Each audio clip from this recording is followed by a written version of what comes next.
So I want to actually come back to one of the things you mentioned, and that is the idea of a capitalist farmer. When we look at the protests, and if we look at just the geographic sort of limit of the protest, it's mostly in Punjab.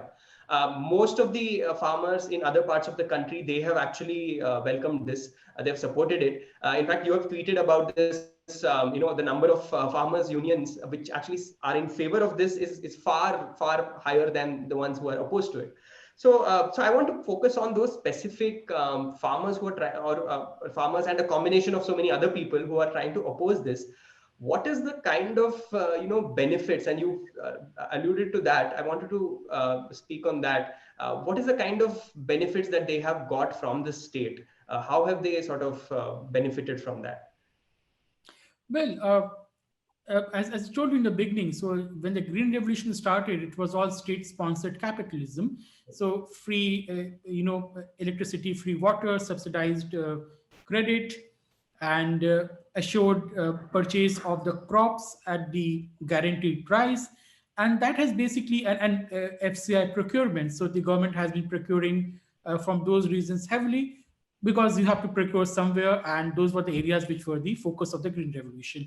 So their prosperity depends to a great extent to the existence and the continuation of the present system, and this is what has been happening. So these farmers who are protesting, they're simply scared. A lot of them are really scared. So the union leaders which have some other agenda, but the masses, they are scared about the future, because they somehow think, if this system goes, what new system will come, and which is a legitimate concern. That's not something we can say, well, you are being paranoid, because they say, well, we don't know any other system, we don't know any other lifestyle.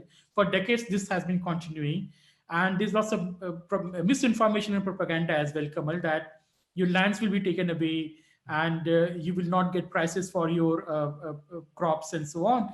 So they are protesting because they are scared, and also because they are so used to the present system of state patronage and the state support, they really don't want to jump into a new world, the brave new world. So they are not ready for that.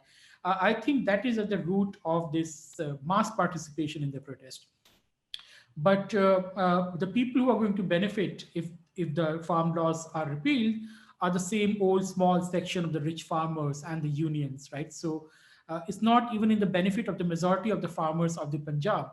So what should the government be doing, in my opinion, is to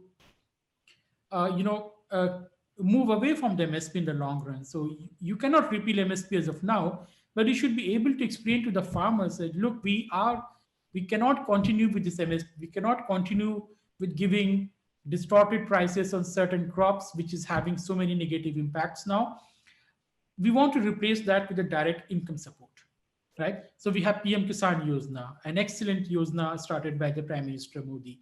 So you can expand it. It's currently 6,000 per year. Perhaps slowly you can expand it to 16,000, 26,000, depending upon what is the capacity of the state, so that you are able to maintain the incomes of the farmer, at the same time taking away this distorted price support and subsidies to the farmers. So I think that is a political process that will take long time, and that will require immense effort on the ground to convince the farmers and also to counter the propaganda and the misinformation.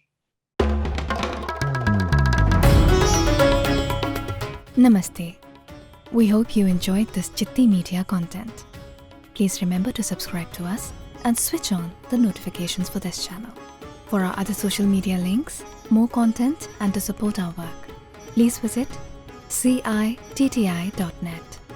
Dhanyavad. Namaskar.